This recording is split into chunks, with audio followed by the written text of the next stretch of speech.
And let's get some of the numbers of the first two sets. That's the score, basically. Yeah, that's the score. So Adamson up by 2 sets. No stats for that second set. Yep. Later we'll let you know what happened in that second set. But Adamson really, after that win on the first set, just playing so composed. So And yeah, you're right. Talagang, iba na eh, no? wala na. When they got their groove, tuloy-tuloy na. And just playing with supreme confidence. I thought that they were too cocky, in fact, in the opening set. They were too overconfident. Now, this is where St. LaSalle made a mistake. They did not catch Adamson at their worst moment. Nice chase down. And then they weren't able to hold on to the Uh-oh. huge lead that they Oh, had in that first set. In the meantime, and a good start. First point of the third set belongs to St. LaSalle. Mendesa Plaska. Quijano is on the floor already. Orendain. And 2 others. We'll check the numbers when they turn. Danila. Yeah.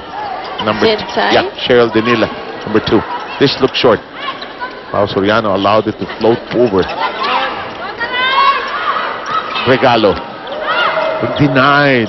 Unacceptable. Kept in the air. There's Danila. Free ball now given to the Lady Falcon.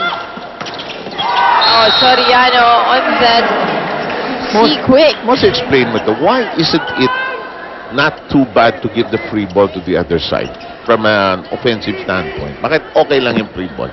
Actually, hindi okay na free ball siya. Okay. So, because it... But maybe because yun na lang talaga ang tirang natitira sa'yo, no? Percentage-wise, and if you cannot make out an offense on that last ball, make sure na lang that you put it over. But, ako nga sinasabi ko lagi, if you give a free ball, make sure kahit papano may degree of difficulty on the other end. Good point. Kasi pwede mong ibigay yan doon sa setter. Or which ruins the play na, diba? Or give it to a spiker in front para i-cut mo na yung spiker na yun, yung transition niya from defense to offense. So, ipigyan mo rin ng konting degree of difficulty, not just giving it yung parang easily, na they can easily run also their play. The opponent can easily run the play. Good point. Meanwhile, nice quick. You know when LaSalle does this quick, it doesn't hurt them. They're in good company, actually. Yes, and they really have to vary their hits because Adamson has been reading them well already. And Quijano, that's Royce Quijano. And you know, Mosi, in the 8 years and more, since day one, we've seen every imaginable name, nickname, combination of names. Thai names that really tongue twisters. Thai names that we've shortened. They have no idea that we've shortened their names. We don't want to interview them sometimes because you don't know what's going to come out. So true. But it's been a joyful 8 years. But the point is, we've seen every imaginable combination of names, and each one is delightful. Patty Jane Orendain. Mala artista ang dating. Si Phil Saint, Mercedes, kainit. Diba? In the meantime, Danila.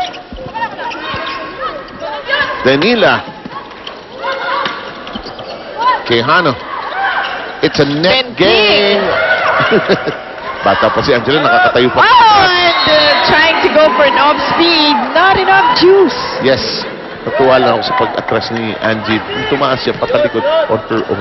Oh, alam mo, hirap niyan. Yung transition mo from offense. Tapos yung antas mo tumalon. Babalik ka, mag-a-approach ka ulit. Kakakain ng shakies yan eh. Fun Family Pizza, it's gotta be shakies. Here we go. Orendain. I'm sorry. That's Quijano, rather. It's down and up. Danila, the whip by Plaska. And Laborte with a push, takes that point. Makes it look so easy, and it is still 5-4, though. St. LaSalle with a slight lead, but they can't hang on to leads. That's been a problem. They already have one win, the thrill of a win against Benilde. They've been trying to go for pushes, for dink balls. Trying to outsmart each other in this game. Back row attack. Not successful for Adamson. Alam mo yung mga veterano, when a move that they're familiar with does not work, tatawa na kung Siguro sabi nila, I've proven that time and again. Ano Oh. ba yung isang error? ay, mali. Mali. Ganun ang mga girls. Kinlog, surprised that ricocheted back, but then King denied by the net and the block. Another error on the attack coming from the Lady Falcons. Now USLS up by 3. Some new life being breathed into the Stinger camp. Oh, nice sharp serve. Vasquez had to scramble for that one. Mendez with the set, too close. Recovery. Set up for the back row hit. Bautista is right there. Angie Benting has been throwing a lot of off-speed stuff here today, huh? Vasquez. Hello. This finding the open areas, not going for powerful hits like we used to know. Well done. Huli ka. Oh, yun. Too much. Too much on that drop ball. Too much playfulness actually. Yes. Oh, ito eh. Pinati cake eh.